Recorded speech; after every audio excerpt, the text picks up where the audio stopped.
Hello, everybody. Welcome to the Section 214 of BC Line podcast. I'm your host, Descent, and I'm back with my two co-hosts, Hammer and JS. Oh, JS, you're muted. Oh I yeah, just noticed well, that. Yeah, again, I caught that.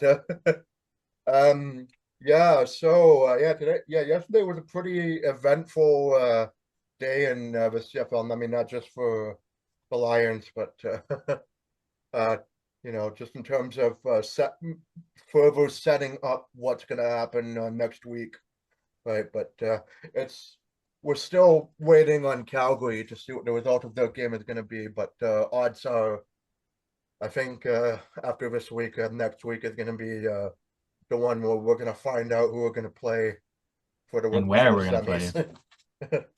And where, yeah, it can be anywhere still, right? Literally, we got quite a few things. We could be potentially playing in one, two, three. We could potentially be playing in five different cities come November 1st. So there's still a great deal that's up in the air, and that's why it gets exciting. We could be in Vancouver, Calgary, Winnipeg, Hamilton, or Montreal on So November much. 1st. Yeah. So a lot to be decided, and I guess I can just briefly explain how it works because Winnipeg won yesterday. Calgary is playing later today. Currently in the standings, we've got BC at 10 and 7, Calgary at 9 and 7, and Winnipeg at 9 and 8. So essentially, Calgary has two games left. The other two teams each have one. And the gist of it is, if the teams end up tied at the end, if we tie with Calgary, we have the tiebreaker. If we tie with Winnipeg, they have the tiebreaker. And if we tie all three, then we finish second out of those three teams. So basically, long story short, the Lions are going to have to win next week in Saskatchewan if they want to have home field, unless Unless, unless these things happen, which are Winnipeg would have to lose to Montreal, and which then can Calgary happen. would have to lose to one of Edmonton or Toronto. So essentially, you're asking Calgary would have to lose to either Toronto or Edmonton. So essentially, we're asking Calgary to drop one of two games to lousy teams that have nothing to play for, and we're asking Winnipeg to drop a game at home to Montreal, who is likely to have nothing to play for. So long story short, unless our two rivals totally crap the bed in the next week or so, we will have to win on Saturday next week. If all those teams do crap the bed, then we'll know about an hour ahead of kickoff that the game is meaningless. But in the likelihood that Yeah. doesn't happen, the Lions are going to have to go into Regina and win or tie to get home field. Yes, and I'm hoping that, well, for one thing, I'm hoping that Ryder's game is meaningless because I also want to mention that there's a weather channel I follow called the Pacific Northwest Weather Watch. Just a free plug-in. Give him a follow. I mean, he does great breakdowns of weather systems. I mean, it's mostly Washington State and Oregon focused, but he does, talk about BC a bit too. But I when I tuned into a video of his today, he is still saying that there could be a possibility that there might be a big storm system coming in for next Saturday, right? And because storms tend to get, you know, around this time of year in October and November, they tend to get pretty, windy and rainy and all that. I'm hoping, it's not bad enough that it preempts blackouts around here, especially if it happens on Saturday, because then I can watch the game, and then it'll be up to you to record the episode, and that'll be it for my Iron Man streak. Like on the last game of the season, which sucks. It'd be like if I'm sitting. It'd be like if I was a starting quarterback and I'm sitting in a meaningless game, right? And I'm hoping it is, right? Uh, Well, I hope it is. If it's a meaningless game, then it's not as important. But as I just explained, there's quite a lot that would have to go right in order for it to be a meaningless game. Because I also forgot to mention that yes, the Montreal-Winnipeg game, Montreal will only have anything to play for if Hamilton drops if Hamilton loses at home to what is about to be 4-13 Ottawa. God, So basically, yeah, that's not happening either. So like virtually certain that BC will have something to play for next week. But as we were discussing before the recording, BC and Saskatchewan are the final game on the schedule. Hmm, So that means we'll Yes. know exactly what we it's need. We'll good. know if we need a win or tie, or and we'll know if we won't. So Yeah. that's good. There won't be any scoreboard watching after that. Just play it and then be done. It also means for me though that I'm going to get as little notice as possible, quite Pretty literally, much. before whether I will be coming to Vancouver for the West Semi or not. Literally like a Yeah. week's notice, but it is what it is. That's the way sports works. And just to think that we were even in this position, we started the season 3-5. On at the end of July, we were 3-5, and since then we've won Five and seven. seven at the beginning of September. Yep, and we won five in a row, seven of the last nine. Really, nothing at all to complain about. Yeah, and yeah, I guess that's a good segue into the gut check of like this uh, win against the Elks. I mean, it was another one of those games where it was a tale of two halves. Where I think it was kind of even similar to the first game of the season against the Elks too, where it was just the defenses were just locking down in the first half, and no offense was able to get really much going in terms of touchdowns until like the middle to the end of the second quarter. And then the second half of BC just exploded with not only defensive contributions in terms of the interceptions, but also work and amazing flashy plays. And we'll get to one particular flashy play that just had us, all of us were uh, seeing this and we're going, oh my goodness, just give work the MOP right now. Just, Mhm. Metaphorically out of our seats. If I had not been sitting on a really comfy couch, I would have been out of my seat. How about that? yeah. Talk about the Well, defense for a moment. They've been improving every week, and as much as we were hating on them last month of being a big part of our 5 game winning streak, we were talking yeah. earlier in the year how they couldn't get any sacks. Unusual to see bets off the sack sheet today, but we got a couple.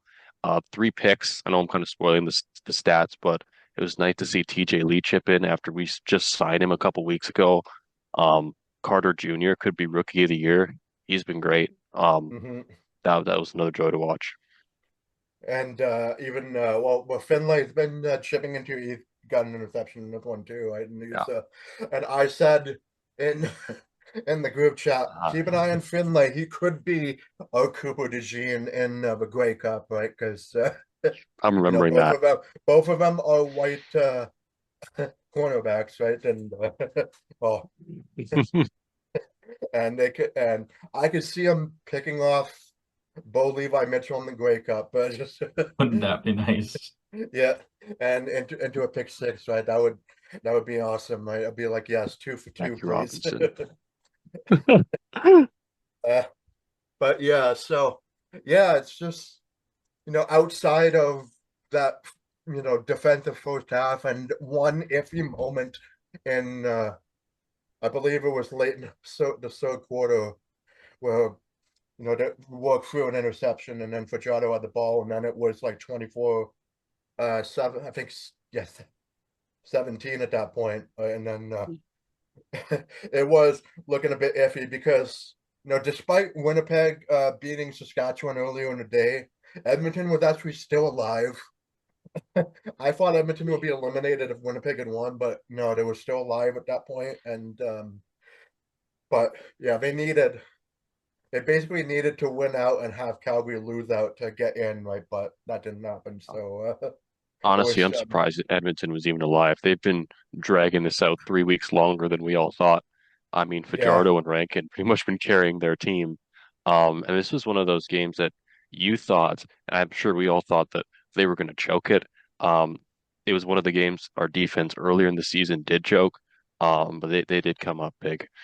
once again, I mean they're proving this wrong. In fact, I'm beginning to believe that if I say that we're gonna choke this, we're actually gonna win. So I might as well keep doing that. Keep doing it. Yeah.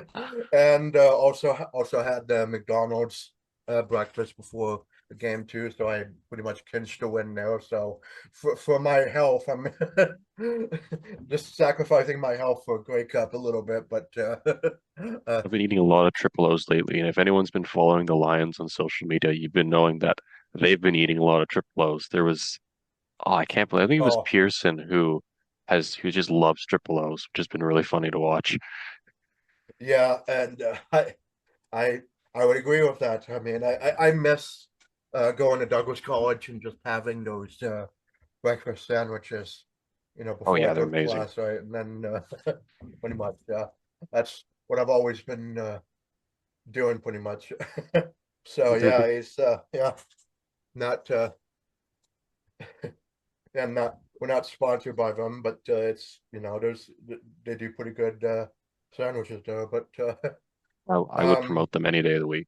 oh yeah, absolutely, yeah. So yeah, it's just yeah, I guess one more thing for the gut check before we get to the statistics. I mean, yeah, the Lions defense has been improving. I mean, I think the TSN even threw up stats that in the middle of the season, BC was giving up so many points, yards, and touchdowns, and then they pretty much cut that in half It's just in the been final remarkable. We weeks of the haven't given up season. more than since the game in Ottawa where we blew that huge lead in the last 3 minutes. We have not given up more than 30 in that time. And since September 19th, the last 4 games in a row, we haven't given up more than 25 in a game. And I think that's, a big reason for our success. It's actually kind of funny. We won 38-24 2 weeks ago versus Calgary, and this week versus Edmonton 37-24. So almost an identical score. Yep. We've also scored like 30, like in like 9 of the last Nearly 10 ev weeks or something Yeah, crazy nearly like that. every So single game. Yeah, it's crazy. And also Nathan Rourke also has got like 300 plus yards in 10 games this year. Right. Just incredible. And actually, yeah, I mean, I talk about Nathan Rourke. I mean, again, we're doing pretty good at segues here because we're going to get into the stats for it. And you guys get the honors of mhm. reciting the winning team stats today. So, Jacob, I'll let Oh, you do the offense. all right. Cool. Feels like I haven't done the offense for a while, and it's good. Anyway, okay, here we go. Nathan Rourke went 21 for 32, 338 yards, 1 touchdown, 1 interception, and the big thing we're going to get into later. 82 rushing yards on 3 carries for 1 touchdown, even though 70 of that came on one play. So that brought the average up to 27, but the median, going back to high school math, is a lot lower than that. But anyway, excellent day for him. So what is that? A total of 410-ish yards for the day. So just excellent, excellent, excellent. With running backs, Butler had 15 carries for 82 yards and a touchdown, and 5 catches for 23 yards, and his longest was 8 yards. I sent your little cursors was oh, blocking my view sorry. for a second Sorry about there. that. All good, because I'm reading off the stat sheet. There we go. Just leave Okay, it there you there. go. Perfect. Horvath had 1 catch for 40 yards. With our receivers today, Hatcher had 5 catches for 97 yards and a touchdown, Oh, longest 33. McInnes had 5 catches for 96 yards, so pretty similar. His longest was 41. Eberhard had 2 catches for 49 yards, longest was 34. Oh. And Berryhill not had, exactly the meme, but I'm He's pretty getting back to close. those Right? levels. but Yeah, He's been still, lower in recent still weeks, but incredible. So, like, yeah. very happy with him. And then Berryhill had 2 catches for 24 yards. That's an average of 12. And Katoy was Wait, one targeted once, and I'm assuming he didn't catch it because he didn't write anything down for him catching it. So there you go. Then I guess Hammer, you can read the I defense. just want to say one thing. Jesus Christ, Hatcher goes for 100 yards almost every week. That's why he's yeah, the offensive player almost of the 100 year. yards. Both Hatcher and McKinnon had almost 100 yards, which is Yeah, frustrating. But it is frustrating. it's kind of like we're just spoiled with the great receiver players. Like, we Oh can't get yeah, 100 yards. Damn. it's a given. We always have such an elite receiver core, which is such a Yes. treat. Defense, 3 sacks today, one by Levi Bell, Laddick, and TJ Lee, and then 3 interceptions from also TJ Lee, Finlay, and Robert Carter Jr., the pick six. God, I That love was TJ Lee. So another one that fan. had me out of my seat. Yeah. No fumbles, 1 turnover on downs. Lee and Finlay had 6 tackles. Kent Jr. Haddock had 5, and the rest of the team had less than 3. Special teams, Sean White was perfect. 2 for 2 on field goals, 3 for 3 on extra points. Carl Meyer, who we shook hands with, 6 punts, averaging 44 yards. And Seven McGee, 7 return catches on special I teams. knew you were gonna. Yes, I Yeah, love that. I saw that and went. I counted. I counted the total amount of special teams players. But, oh, he had 7. Oh God, Yeah, damn that's it. perfect. Um, Totaled 124 yards, averaging 34 on kickoffs, punt returns, total of 23 yards, averaging 6 per punt return, and Robert Carter had 1 kickoff return for 26 yards. So yeah, well, McGee had a much better, kickoff return game at least. I mean, sure, no touchdowns again, but Carter can it's do it all. What can't he yeah. do? We could put him at receiver and he'll just make insane catches. I'm surprised we haven't put McGee in as a receiver for probably saving him for maybe an injury or something, right? But let's hope it doesn't get to that point. Uh, or yeah, I mean, I won't be surprised to see McGee try his hand at receiving at some point. But anyways, yeah, I'll do the whole Edmonton stats here. Cody Fajardo, he had an okay game, but again, the interceptions like really blemished him because he went 19 for 34 for 230 yards, 1 touchdown and 3 interceptions. And he had 7 yards on average per throw. He tacked on 38 rushing yards for 4 carries and a touchdown, averaging 10 yards, and his longest one was 17. That was like the garbage time touchdown one where he kind of like ran through all those defenders, but it was kind of like I said, garbage time rushing touchdown compared to a Nathan Rourke touchdown, which was absolutely 100% a backbreaker for the Elks. uh, yeah, and also, we've been praising the defense today. Yeah, Justin Rankin, I mean, he signed like a 2-year contract earlier in the month, and yeah, the defense limited him extremely well. He only had 11 carries for 36 yards, no touchdowns, and 3 years of average, and his longest run was 12. And usually it's good for 20 or 30 yards of runs on some plays, but yeah, that's pretty good locking down the run defense. And then, of course, tacked on 3 catches on 3 targets for 35 yards, no touchdowns, and 12 with his average, and his longest catch was 19. So yeah, it's just Yeah, Rankin has been unreal the past couple of weeks. So big game plan, shut him down. That worked. I'm done very well. And also, also, we shut down Edmonton's receivers mostly well. It's just they only had 4 out in this one. So Gittens Jr., which I like that name a lot because it's just Mittens with a G. Kittens, kittens. Good Mittens Jr. Yeah, I feel like that should be Oh, his that's good. nickname. That's cool. Gittens Jr. Had 6 catches on 12 targets for 96 yards, no touchdowns, 16 as an average, and his longest catch is 33. So yeah, he was the one receiver that pretty much went tit for tat with McInnes and Hatcher on our side, right? But the difference is being no touchdowns. Um, then Julian Grant had 4 catches on 9 targets for 47 yards, no touchdowns, 12 was average, and his longest was 20. OJ Hilaire had 4 catches on 5 targets for 32, 8 is his average, and his longest catch was 13, and also no touchdowns. And then Victor only had the 2 catches on 5 targets for 20 yards, but he had the touchdown. I think that was the one that took them to within 7 points that made us nervous. And yeah, 10 is his average, and his longest catch 12. So yeah, yeah, I'd say the most props for BC's defense was just shutting down a lot of the Rankin offense and most of Edmonton's receivers, except for good Mittens. um, I hope we get Gittens in in an off season so I can make that name. Oh, yeah, I want Right, to keep but it going. anyways, yeah. So then the Edmonton defense. I mean, obviously we put up like 37 points on them, so Not their best day by any means, not the but best day. And also, yeah, the O line once again didn't allow Rourke to get sacked once, so, which is unusual for us. Right? Firing It's all just cylinders. yeah, 0 sacks for the defense and 1 interception. Barlow, that was like the iffy interception thrown by Rourke again, and then 1 fumble. 0 turnovers on downs. Dublin got 9 tackles.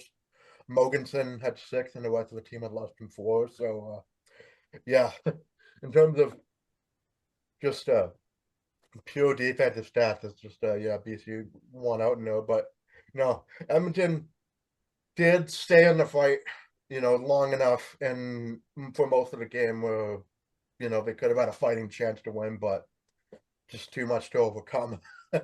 Right. And yeah, and then special teams, and then Blanchard, he also, I remember Blanchard was missing, field goals versus us in the past couple of games as well, and he also missed one today as well. He went 1 for 2 on field goals and 3 for 3 on extra points. So, yeah, that was fortunate. And also Jake Julian, who's the new punter other than Grace, he had 4 punts, averaging 58 yards and 1 pin inside the 10, which I always make a note of whenever I see that in the stats, because it's big time special teams play pretty much. But yeah, and then the kick returner stats, there was only Javon Leake. He had 10 return catches on special teams, which that's a lot of points. It means a lot of points being scored by BC. So we only had the 4 punt returns and 6 kickoff returns for a total of 198 yards, with 146 total yards and an average of 24 for kickoffs, and 42 yards for punt returns and averaging 11. So yeah, it's just yeah, he definitely had the better special teams running game, but again, that's on the virtue of being kicked to all the time because we're scoring. All right, so that's kind of like a little asterisk there, right there, that I guess put there. And then yeah, oh yeah, we didn't talk about penalties at all, but yeah, once again, BC has more penalties than the other team, and the grass is green. So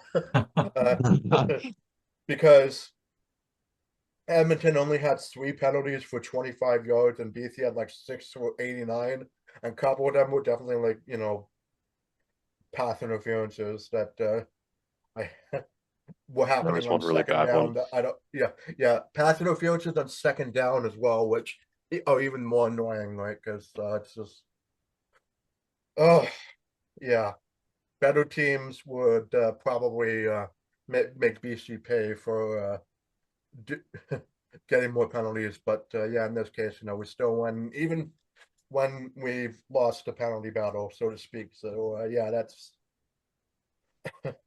minor bit of criticism there, but again, it's just like I said, grass is green when we're talking about how many penalties BC loves to accrue, right?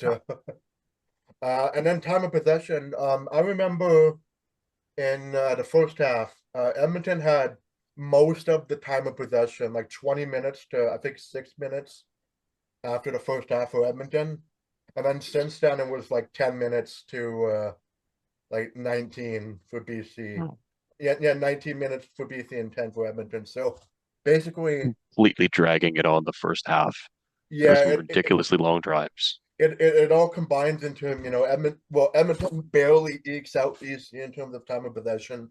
Like Edmonton got 30 minutes and 32 seconds, and we got 29 minutes and 28. But yeah, it was it was definitely very skewed in the first half towards Edmonton, and NBC kind of in the second half they held the ball much longer and got it pretty close, right? Because that was big. So Be fun to yeah. chart.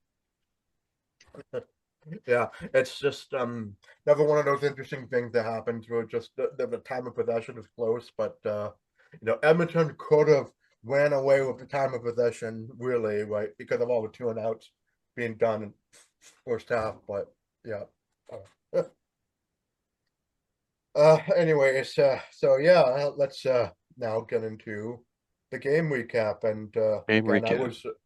I was able to pretty much watch this entire game, and again, so I'm hoping that my Iron Man streak doesn't end next week, but we'll see. So Jacob, you yeah, watched the whole game, right? I watched most of it, yeah. So either way, well worth the money, I would say. good. uh, so yeah, so for the first quarter, I put at the time of the writing, the Bombers were losing, so this was a must-win game for Edmonton right now. But well, it was already a must-win game for Edmonton. I mean, even though we found that Winnipeg would win like later on in the first quarter, and then yeah, and then Edmonton was still alive, but yeah, it was pretty much still by default like it was a must-win game for Edmonton today. No matter what happened with Winnipeg, but I didn't know that at the time of writing, but now I did. But now it doesn't matter. So, so yeah, so Leak returned the opening kickoff to the Edmonton 40. Gittins instantly converts on a first down catch in the middle for 21 yards. Rankin runs and converts for 11, but incomplete passes forces Edmonton to kick the field goal attempt. Which I yeah, that was Blanchard's first miss of the game, like very early on, and then McGee didn't really do much with the missed field goal return, which is So what else is new? what else can do? Yeah, yeah. Most teams when they catch missed field goal attempts, they get it down to like the 50 or even go all the way to a touchdown. Not us. We take it to the 13 because we're different in a bad way. Because yeah, that's really should have taken the rouge there in a sense, but I guess don't want to be seeing that go away anytime soon. But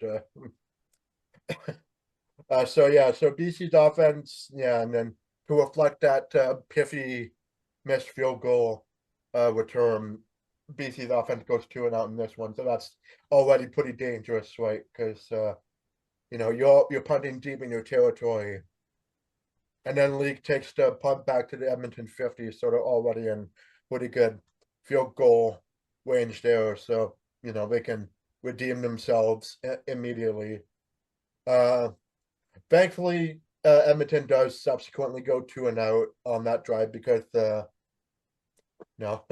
just again, slow start to this game and continues on because, yeah, McGee returns the punt to the 18, and then McInnes finally converts on a first down for BC after it takes a hard hit after the catch to the 40. Hatcher converts on a curl route on the right side on first down for 10 yards, and then Rook avoids a sack and almost gets a pass intercepted. So, yeah, you avoid the sack, and then he almost threw an interception done, but thankfully Risky the play Elks mouse called. makes you wonder if he's been better taking a sack, but luckily it didn't cost them there. Yeah, it didn't cost him, and then yeah, the Elks also called offside on second down anyways, so that's good. But on the next play, McInnes and then is seemingly about to have a big conversion pass. He was down at like the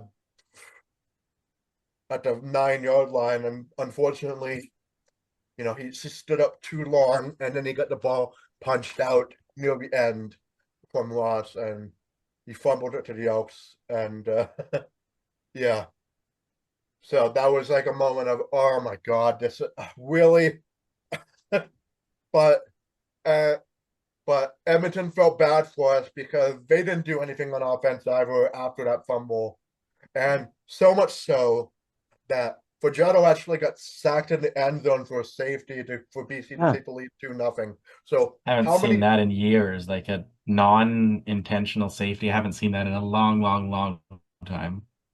Yeah, and not only that, like it's been a long time since I've seen BC open the scoring with a safety. uh that's very rare happening, right? And then we're thinking anytime there's a safety happening, I'm thinking, is there going to be a CFL score got me somehow? There wasn't. Yeah. But No, there was not. but it's a rare score. But yeah, so we took the lead 2-0. So great stop by the defense after that fumble from McInnes, and then of course with the safety, that means that Edmonton has to kick the ball to us again, and then McGee then returns the next kickoff to center field. So that was a great run by McGee, but the offense didn't capitalize on that field position. They go 2-0 after incompletions to Barry Hill, and then to add insult to injury, Meyer punched the ball out of bounds in front of the 15-yard line to ensure a penalty that happened. So it's like an illegal kick out of bounds. Fajardo throws deep to Victor on first down. That becomes incomplete barely. And Victor also like stood, he was like down on the ground for a bit, but he would return to the game. And then Fajardo chucks it to Julian Grant, who converts on a second down for 16. Yeah, it's just basically and then Edmonton just doesn't do anything after that. So they punt to McGee to get McGee gets to the 21, but then a flag pushes BC's offense back 10 yards. Butler one then converts up the middle for 15 yards, but an incompletion to Couture. So that was like the one target Couture had in the game, and it was an incompletion. That was a big one on second down. So forced BC to punt again, the league to return it to the 42-yard line, and that's the end of the first quarter. So it's like a 2-0 lead for BC, right? Which is unusual for an entire quarter. The hockey score after one Hockey quarter. score. You don't usually see that. So Canucks 2, Oilers nothing, which I wished it was that. I wouldn't know. that be nice? But the Yeah. Canucks won 2 games in a row on a back-to-back. So Somehow. happy with Good. that somehow, some way. Yeah. And We'll take maybe it. Yeah, good day for Vancouver sports. great day for Vancouver sports. Yeah. So, and in the second quarter, Gittins converts on a second down for 18 yards, and the Cats just start off the quarter.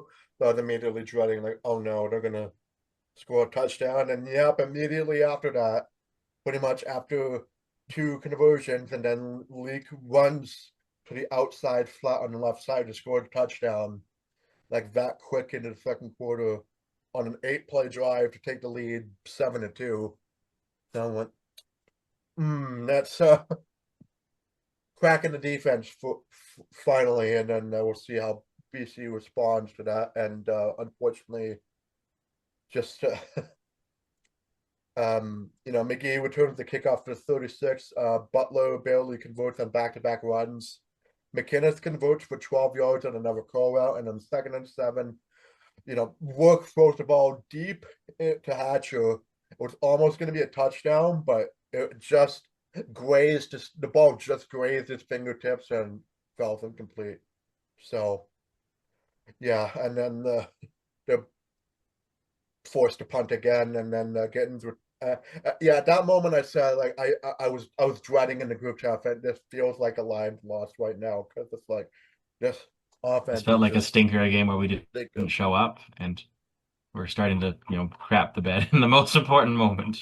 No, yeah, well, for us, right? Because it's in terms of avoiding a road game, but in the playoffs. But yeah, anyways, so Lee converts on a short one on second down for 5 yards, and then Finlay is called for Finlay will obviously make up for it later in the game, but he was called for pass interference on a deep throw from Fajardo to go up 35 yards roughly.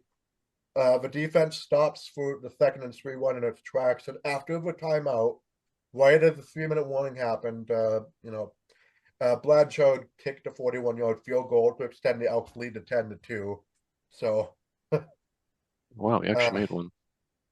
Yeah, and then they extended that lead, and then that further adds to a dread, and more adding to a dread because BC's offense then goes 2-0 again. And then, Elks are also having a 2-0, and then McGee returns the punt to the 32. So it goes up until like 1 minute and 14 seconds to go in the second quarter. So this is the drive here. I'm saying, like, okay, even if we get 3 points, it's something, right? You got to get something happening on offense before the end of this half, right? So on this drive, Hatcher converts on a pass for 12 yards on first down. And then Berryhill has his first catch of the game for a 12-yard conversion. And then they did it like a no-huddle offense, which I do like happening in near the ends of halves, right? They're going to have to do more of that with the new play clock coming in. We'll give them an opportunity to speed things up like that. Pretty much, yeah. I would say that there's probably a lot more opportunity to do that, and the rule changes. But anyways, after that no huddle, Berryhill catch for 14 yards, and then Butler manages 4.5 yards to get to 3rd and inches. on second down up to time elapsing, which work converts on short yardage. And 20 seconds left, and then they were thinking about doing no huddle, but the Elks had an injury timeout to one of their D linemen, so that helped out BC a lot, clearly, because Give them some McKinnis rest. then proceeds to convert on a pass for 15 yards on first down, and then Butler provides a much needed jolt for the offense. 12 seconds left in the half, as he runs like he ran through a bunch of Elks defenders to score this like touchdown, and then he followed it up with a 2-point convert to tie the game at 10. Right, so we're going. Oh yes, yes, that's pretty much 100% what I wanted. But I was happy with a field goal, but a touchdown. Be like, yeah, that's and a 2-point convert. Like that's like the start of what would be the backbreaker.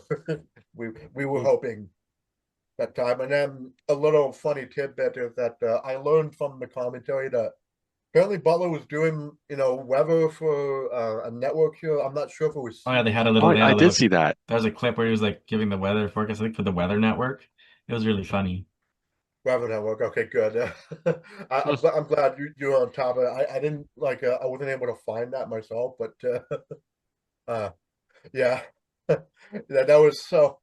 Yeah, maybe he can say like, "Oh, there's going to be no storm on Saturday, so you can watch the Riders game." So, so yeah, basically, tied the game at 10. Woohoo! And Leak returns the ball to the 34 on the kickoff, and then Rankin basically just 2 running plays to no avail to end the half. So yeah, we're pretty much dreading and the majority of this first half, and then like the last bit of this first half, it was like, okay, the offense has woken up now. We're gonna get going here, and get going they did because helped out by the defense because because after halftime, BC takes the opening kickoff of the half as Carter Jr. returned it to 34. BC does go 2 and out on their first drive of the second half, and then BC fails to convert it. And then I noticed that BC was like failing to convert on second down like 9 times out of 11. Right? So they were successful on second down twice, right? But then the other times, yeah, it was just yeah, that was the first half stats. So I was like, oh god, here we go again. And then right when I was thinking, okay, Edmonton is probably gonna go down the score on the very first play of the game after the punt, right? Carter Jr. immediately picks off for John on first down and takes it to the house of a pick six with nobody around him. Right? It was just like green expanse everywhere. That was just a huge. If they were going to call it the TSN turning point, I think it would be that, because that just the Lions took the lead and really never looked seriously back after that. Never So looked like back after that. Yeah, that was just he made a play and it shifted the whole balance. You know that meme from The Office, my how the turntables. That's exactly that's actually how I feel about that. Or call the ambulance, but not for me. Exactly. Yeah, and yeah, so they took the lead 17-10, just like that, right? From being down 10-2 to 17-10, right? Just like that. It's BC players going nuts, and then Dustin Nielsen says, "Is that the dagger?" And I'm going, "No, it's not, No because way. this is the Lions we're talking about. They never make." They never do this, right? They always make games tense as hell unnecessarily, right? And then to prove my point, yeah, just League then returns the kickoff at a 45. But a late hit out of bounds helps Edmonton up 15 more yards to the BC 45. And then Fajardo I put Betts here because I thought it was his sack, but it wasn't. It was someone else. But yeah, Fajardo gets sacked anyways on second down to prevent the Elks offense from any more yardage for the second down. And then and then baffling, you said it correctly, it was baffling that Mark Killam decides to go for it on 3rd and 12. Oh my goodness, that was one of the most insane things I've seen That's in a Madden-esque, right? long time. Like I thought only complete madness. yeah, only in really Madden players do that where they go for it on like 4th down and 12, no matter what, right? They never. Especially in like the third quarter when there was so much time left. They weren't even down that much. Just baffling. Yeah, so yeah, Betts hits for Jodo and he throws to affect the ball's trajectory to make it forward complete to force them and turn it over on downs, right? Like, why would you do that? I mean, it would make sense if the Elks were eliminated and they were just like, okay, screw it, we're gonna try everything, but they were still in it at this point, right? Like, why risk that? Right? Uh, yeah, that was bizarre, and but thankfully we capitalized on that because after that turnover, Horvath immediately makes them pay by catching and running for 58 yards in the field goal range. He's done that quite a bit now. I think he's going to be our second meme receiver. He just like has crazy numbers with low amounts of catches and runs. Right. Yeah. I want to make that call here. uh, so yeah, 58 yards in the field goal range, and then Hatcher catches on 2nd down and 9. Uh, 2nd down for 9 yards, but a holding call forces BC back 10 yards, and then yeah, BC only managed 3 yards after that, and White booted a 36-yard field goal to extend the lead to 20-10. So, it could have been a lot worse for Edmonton after that turnover, but it was still points on the board. So we had a 2-possession lead now after being down by by a score in the first half. So really good. And then Edmonton then goes 2-0 with only a loss of 2 yards to show for it as they punt to McGee, who turns it only a few yards to 22. Aberhart has his first catch of the game as he converts for 15 yards. And then this is the play of the game for BC here. Like, Wook One of the best of the avoids season. avoids a sack, and then he runs like through. There was seemingly nobody in front of him. Like, he just went through a wide gap on the right side of the field for 70 yards. And then a flag came out of in the middle of that. And I was like, oh God, are they going to call it back? No, no. And you were like that too, Hammer, too, right? You were I like, know, I was oh, holding my breath. no, no, it was a penalty on Edmonton. There was illegal contact, and the touchdown one stands. And That was just amazing. Shades of the Travis Lulay run in the 2011 West Final right there. that's Just fantastic, amazing. And yeah, yeah, that's gonna bring up his stock for the MOP award without a doubt. yeah, I'd say from 100% to 105% winning it. Yes. Literally. Yeah, yeah, yeah. That was the first backbreaker was the pick six. This was the second backbreaker. That 70-yard touchdown one to go up 27-10, and and Dustin did not say like this is the backbreaker, not playing right, but yeah, like okay, like we can still. I'm still feeling like still 100% blow this, but it was close to that because after a few back and forths for punt, and then Rankin gets tackled for a lot of 3 by a 9, and then Rankin converts in a pass as he runs to the right side for 15 yards after yak yardage. Getting converts on 2nd and 5 for 6 yards on a quick pass to get into the red zone. Rankin catches a pitch backwards and runs for 5, but holding forces Edmonton backwards 10 yards. Rankin catches for 12 yards on the first down, and then the final play of the quarter, Fajardo throws the ball quickly to Victor, who stretches out to catch the ball. They show like some signs of life by shortening the lead to 27-17, and then the extra point that was kicked by Blanchard, it was barely in. Like, I thought it was going to be doinked. That would have been funny, right? But he just barely inched it in the uprights, and yeah, back down to a 2-possession game, and then my nervousness came back, and then, like, oh, of course they score near the end of the third quarter, right when everything's looking good for us, right? And then it gets worse because once the fourth quarter started, and once again the commentary is rooting for us to lose. Apparently, They love to like talk about BC Uh, blowing leads. I don't know why. Like they get kicks out of it or something. yeah, like they just want to keep every CFL fan like on the dial for this game, right? Like, uh, like Yeah. Edmonton, look, Edmonton's surviving. They have to, they're surviving well. And I'm going, nah, I don't like that talk. And it gets worse because McGee returns the kick after the 49 of a hard run. Ross nearly picks up work on first down. Like that could have been a pick six, and we would have been maybe talking about a wholly different score, right? By that, but it thankfully fell incomplete at that point. On second and long, Abel Howard had the clutch 2nd and 10 catch from a deep throw, convert for 35 yards. That's like the what he's built for, and we're feeling good about Abraham getting that huge first down to get the field goal in. And like, okay, score some points, and we're good. And then the Elks blitz work, and he forces them to throw errantly into the arms of Barlow, like the defensive back, for the interception at the 36. And then we're going, oh no, no, no, no, no, not again.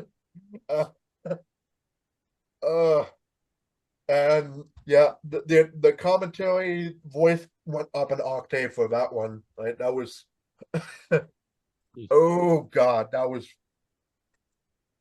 uh look, here we go again. Carter nearly oh yeah, the first play of the drive after the interception, Carter like nearly kills Gittins on an extremely heavy hit and he drops it incomplete. Right, that was yeah. Oh That was a huge hit. So yeah, I was wondering like, oh, I'm not hearing you guys because you it's one of those hospital passes. hospital passes exactly, and it was just yeah. Well, I think Gittins turned out to be okay after that, but that was a pretty harsh hit. Yeah. Dropped it incomplete, and then Fajardo was kicked to the left side and converts on a run for 14 yards on second down. Rankin comes up limping after a first down run for 6, and then accidental pass interference is called on TJ Lee for a 10-yard penalty on second down. I don't like those Fajardo, calls, but it is what it is. yeah, I mentioned that before. Second down pass interference is no bueno. Nope.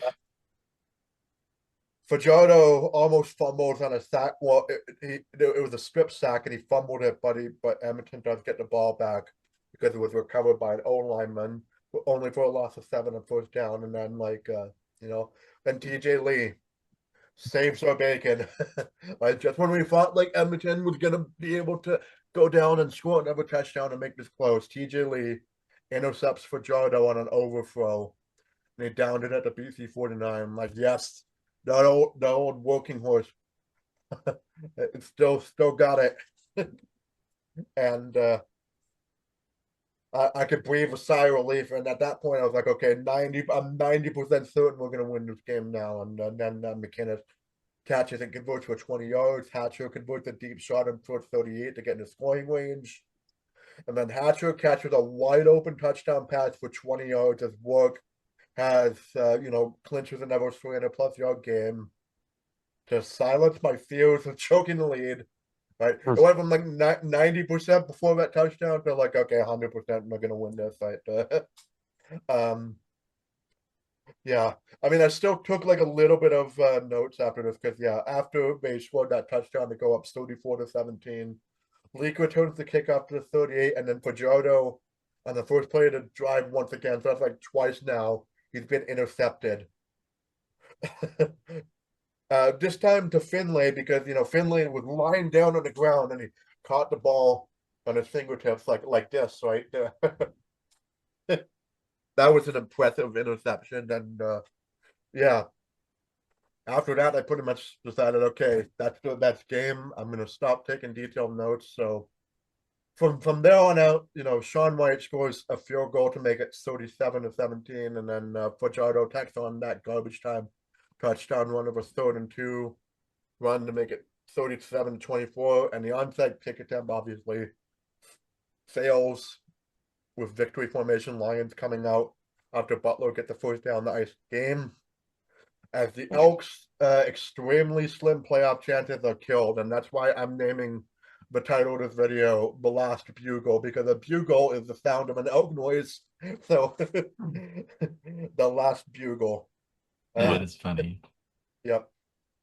So yeah, they're eliminated. They fall to 7-10, and we go to 10-7. So that's like the exact opposite. Guaranteed record. having a winning record this season. At the end, the Yep. end of everything, despite a rough start, we will finish above 500 for the first time since, I don't know, when did we finish last year? I can't remember. 2022. We finished 500 last year. 23. There you go. Yeah, So 23. first time in a while. Anyway, feels like Long 2 forever, years. but yeah, Yes, it really. actually has. Yeah, last year we were 12. 2023 we were 12-6, and Yes, 2022 we were also 12-6, So we can end season 11-7 if we win next week. which would be, the year that we won the Grey Cup. We finished the regular season 11-7. 11. Yeah, that was yeah, that was the 2011 win. Yeah, that was when. Can you imagine if we have done a podcast back in 2011 when like they started 1-6 and then they immediately go on a massive one at the Grey Cup win? Right, that was That almost seems like it this year with the run that we're on. Getting these vibes again, Really. and I'm hoping to right. I was saying to you guys, I'm feeling 2023 Alouettes vibes. We just got hot late in the year and literally just couldn't stop winning. So Yeah, I could see it. Just got to keep it going. I mean, we pretty much if we win against the Riders next week, then we have to win 3 more games after that. So we have to win like 9 straight games to end the season to win the Grey Cup. Yeah, boy, that seems like a tall task until you realize that we've already won 5 straight too. So it's like that's not too bad. What's 3 more wins in the playoffs? Yeah. Anyways, yeah, big time, another big time win for BC. We're keeping our distance ahead of Calgary and Winnipeg, which is what I like to see because nobody else is going to help us. Right, so we're just doing it ourselves. Yeah, and I'm just gonna to finish your thought because you have to go in about 15 minutes, JS. So I'll just say that yeah, Yep. the game before ours, yeah, the Bombers won on like a walk-off field goal over the Riders, which sucks, right? Because I want to because Winnipeg, according to Milt Stiegel, I mean they didn't look all that great in this game, right? They kind of like a ugly win for them, right? And I'm saying yeah, but I think they're probably going to save it for the playoffs, right? When they're terrifying, right? Even with some of the injuries they've had in the past, right? I'm like, this is still the 5-time Grey Cup finalist Winnipeg Blue Bombers we're talking about here, right? It's yeah. So basically, yeah, Riders couldn't help us out, and now we're gonna have to punish them next week. So just no. Like you had your chance to, send your division rival to the gallows of the Eastern Conference, right? But no. uh, I so feel yeah, good knowing that we have at least a game ahead of Winnipeg because I can't take another like tiebreaker and everything. It's just it feels I good and it's good No. to control our own destiny for even once. after winning I 5 would games in a row. I would love to have us, host Winnipeg in the West Semi so we have a chance to exercise the demons. It feels like the Canucks against Hawks in the playoffs 2011. We had home ice advantage that year and we beat them in 7 games. So I have a feeling like this could be the same for the Lions. We finally get to host Winnipeg in the playoffs in the first time in a long time, and it would be our chance to beat them. But you know what? Let's not get ahead of ourselves. We still have a long way to go before Yeah, that. But one thing is for certain that if the Lions are going to win the Grey Cup, they will have to win at least once in Winnipeg, maybe twice. and if it comes to needing to win twice, that would be sweet. That would be extra sweet because It sure would. yeah, and then of course you mentioned the Canucks and the Blackhawks in 2011. We won that game 7 in overtime, right? And the last time we beat the Bombers in a playoff game, that was an overtime game too. So, oh no, actually no, it was a late comeback, but yeah, that was 2016. Yep. Anyways, Yeah, I just saw that the Alouettes did, in fact, beat the Red Blacks today, 39-28. So they've set themselves up to, have Hope Hamilton lose, and they win against. So the Alouettes, we're hoping that the Alouettes will have something to play for against Winnipeg, so they can help us out on that front as well, right? So we'll see about what happens next week. But anyways, yeah. So later, so in about more than like less than an hour, it'll be Argos and Stamps, and thinking the Stamps are probably gonna win that game, but you never know. Faith. Next week will be Red Blacks and Tiger Cats, and hoping the Ottawa can do us a little bit of a favor to, and to help the Alouettes be galvanized to beat Winnipeg. So it's like a kind of a domino effect in terms of the games, but that's a Friday game. The other Friday game will be Stampeders and Elks. Again, another kind of game we're hoping that the Elks can help us out, but it's very slim chance of that happening. And then then the Saturday, like October 25th, the last day of the season, regular season, got Alouettes and Blue Bombers, and then Lions and Rough Riders. So that's pretty much like we said off the top. By the time we Game get to our matters. game, by the time we get to our game, we'll find out if our game is meaningless or not. They're only going to know about an hour ahead of time at most, Yeah, and I'm thinking unfortunately. that Saskatchewan is probably going to be resting even more of their players in this game than the Winnipeg one, right? Because they were playing Jake Mayo in this game, and it was like okay, but I just hope we don't get beat by Jake Mayo twice in a row, because that's what happened the last time, right? That was when we were feeling like really down about ourselves, like why can't we beat backup quarterbacks? And now we're just just uh bad times back in the day of June, July of Early season was 2025. so odd, man. Like that feels Yeah. like a while ago now, but man, they've come a Yeah, long we're way this here. year. Yeah, we're here, We are here. and We got to we're get it done here, next week. and a lot got a lot. I'm gonna remind everybody that got a live stream coming up for that weekend. Also, another thing to mention is that if BC is gonna be hosting the Western semis, that'll happen November 1st at 3:30. So yeah, so You we looking at will. tickets? Yeah, we won't find out, a time, right? Even right, or the day. Usually, right? It's either going to be a Friday. It's probably either going to be a Friday or Saturday, right? Because, yeah. Hopefully Saturday. No. So, See what yeah, happens. that's yeah. So huge win for BC, and then now we're hoping that we continue that into Saskatchewan, where they're going to be resting a lot of their players, and pretty good chance for us to win. So let's hope that happens. So I mean, we going to the get to. playoffs on a winning note, that'd be really, really nice. No matter where we end up playing, going in there on a winning note would be good. Yeah, although I mean, even if we lose to Saskatchewan, I mean, Super Bowl champions have lost on the last game of the season before. The Eagles uh lost to the Raiders in the last game of the season before they went on a run to the Super Bowl, right? So it's you know not the end of not going to be the end of the world for us, but it'll be like, damn it, we're going to be playing on the road instead, likely. So As emphasized, it's very important that we win that game yeah, just for confidence and everything. confidence, and also just I'd like to see us host a playoff game before we go to Oh yeah. before yeah. So yeah, that's gonna be it for us today. So hope you enjoyed listening to us talk about this game, and then yeah. So we've got our socials and our description. We've got our Twitter, Blue Sky, and Instagram accounts.